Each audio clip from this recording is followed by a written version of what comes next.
Vous le voyez tous ensemble, on veille sur la planète dans cette émission. Alors on s'arrête maintenant sur cet article étonnant, une chute record des températures de l'océan Atlantique. Depuis mai dernier, la région équatoriale de l'Atlantique refroidit, un phénomène qui intrigue les climatologues. On va en parler avec Karine Durand, spécialiste des phénomènes météo extrêmes.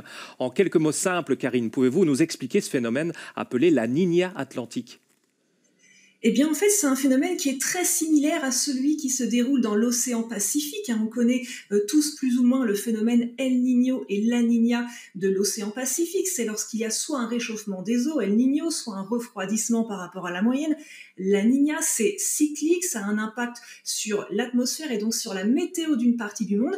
Eh bien, les scientifiques ont repéré qu'il y avait un phénomène assez comparable qui se déroule dans l'océan Atlantique. Donc, on parle d'Atlantique Niña cette fois-ci. Ça se caractérise par un refroidissement, c'est le cas actuellement. Depuis le mois de juin, on a des eaux qui sont entre 0,5 et 1 degré plus fraîches que la moyenne. Et si ça dure vraiment jusqu'à fin août, on s'en rapproche, cela fera 3 mois.